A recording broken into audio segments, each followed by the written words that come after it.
Je m'appelle Amaryllis. J'ai 42 ans. Et ma vie, jusqu'à récemment, semblait parfaite de l'extérieur. Un mariage stable, un fils merveilleux de 12 ans, une maison luxueuse en périphérie de la ville, et tout ce que l'argent pouvait acheter. Mais derrière cette façade de bonheur, il y avait un secret que je cachais depuis plus d'une décennie.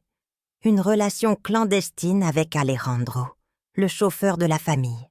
Ce qui avait commencé comme un simple caprice innocent s'était transformé en une addiction qui a consumé ma vie, ma morale et finalement, ma famille. Tout s'est effondré le jour où mon fils, Anthony, nous a surpris. Ce moment a changé nos vies à jamais. Avant de continuer, en découvrant davantage sur les expériences quotidiennes et même sur les moments qui ont marqué la vie de ces femmes, abonne-toi pour ne manquer aucune histoire et mets un like à cette vidéo pour nous soutenir. Nous t'attendons dans chaque nouvel épisode. Maintenant, poursuivons. Je suis une femme qui a toujours été habituée au luxe, au contrôle et à l'apparence de perfection. De teint clair, avec des cheveux châtains tombant en douces ondulations sur mes épaules, mon image a toujours été impeccable. Mon mari, Eduardo, un homme d'affaires prospère dans le secteur financier, n'a jamais soupçonné mes infidélités. Toujours occupé, toujours distant. Pour lui, la stabilité économique et la réputation sociale étaient ce qu'il y avait de plus important. Peut-être est-ce pour cela que, durant les premières années de notre mariage, je me suis sentie invisible, une femme enfermée dans une cage dorée. Et puis, Alejandro est apparu. Alejandro est tout le contraire d'Eduardo. Brun, au regard intense et au physique robuste, il a une présence qui ne passe pas inaperçue. Issu d'un milieu modeste, il a toujours été un homme de peu de mots, mais avec une assurance et une détermination qui m'ont captivée dès le premier jour. Sa loyauté et sa discrétion ont fait de lui une figure indispensable dans notre maison. Mais avec le temps, il est aussi devenu mon complice et ma plus grande tentation. Je ne sais pas quand j'ai cessé de le voir comme le simple chauffeur de la famille, pour commencer à le voir comme l'homme qui éveillait mon côté le plus caché. Notre relation a commencé par des regards furtifs, des frôlements accidentels, des paroles à demi-mot. Et quand nous avons franchi la limite, il n'y a plus eu de retour en arrière. Anthony, mon fils, est un enfant intelligent, sensible et observateur. Je l'ai toujours considéré comme mon plus grand trésor. Avec ses grands yeux et ses cheveux bouclés qu'il a hérités de moi, il a une expression d'innocence qui est maintenant ternie par la douleur de la trahison. Je n'aurais jamais imaginé qu'il puisse nous surprendre. Je n'aurais jamais cru qu'il me regarderait avec ses yeux pleins de désillusion et de colère. Ce fut une imprudence, un moment où nous avons baissé la garde.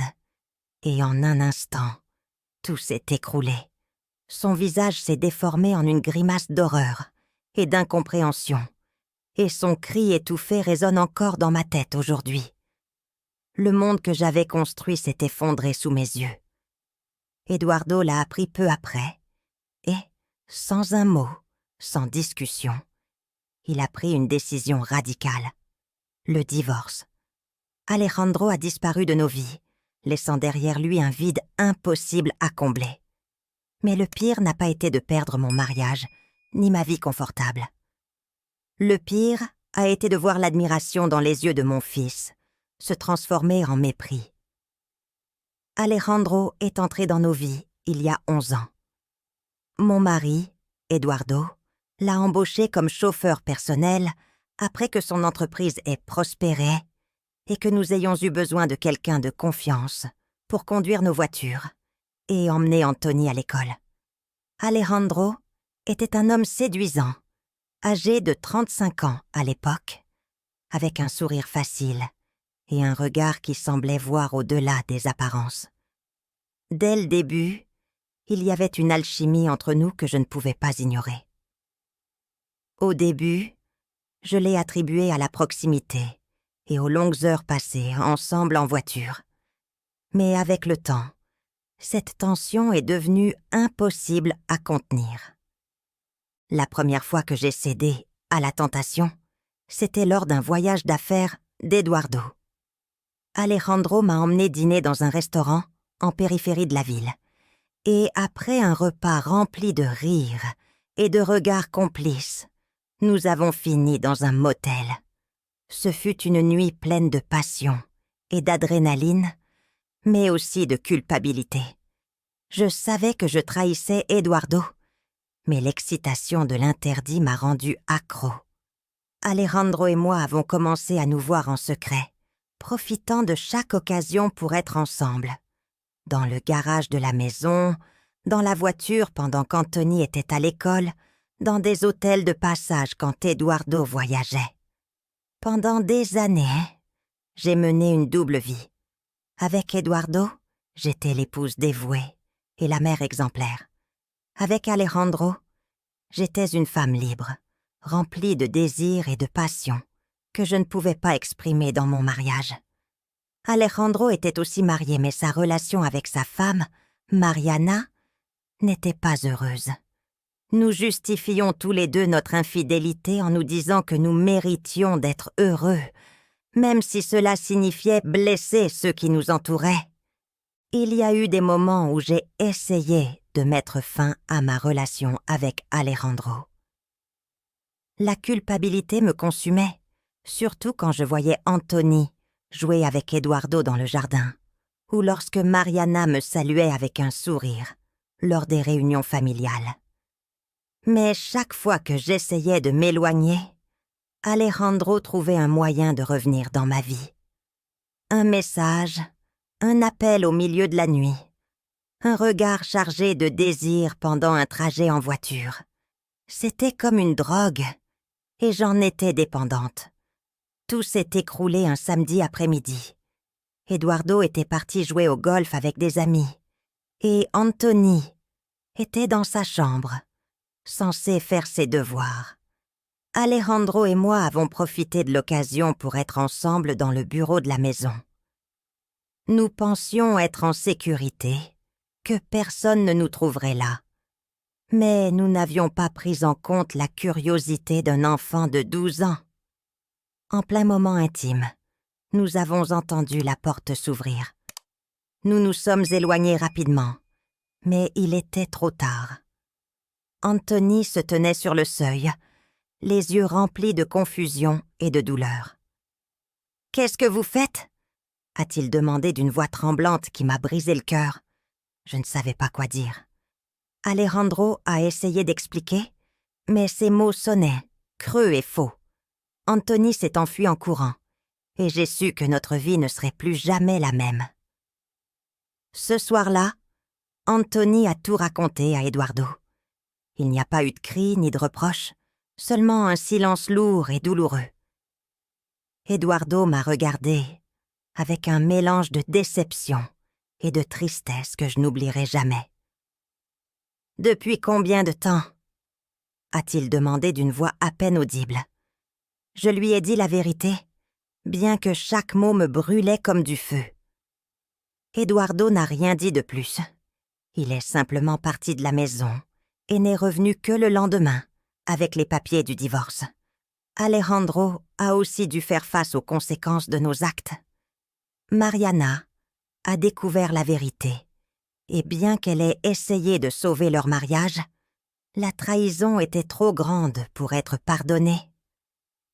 Ils ont divorcé quelques mois plus tard, et Alejandro a déménagé dans une autre ville, loin de tout et de tout le monde. Le plus difficile dans tout cela a été de voir la douleur dans les yeux d'Anthony. Mon fils, mon bébé, ne me voyait plus comme avant. Chaque fois qu'il me regardait, il voyait la trahison et le mensonge. J'ai essayé de lui parler, de lui expliquer que je l'aimais et que je n'avais jamais voulu lui faire de mal. Mais les mots ne suffisaient pas. Anthony est devenu distant et silencieux. Et même si les années ont passé, la blessure ne s'est jamais complètement refermée. Aujourd'hui, des années après ce jour, je fais encore face aux conséquences de mes actes.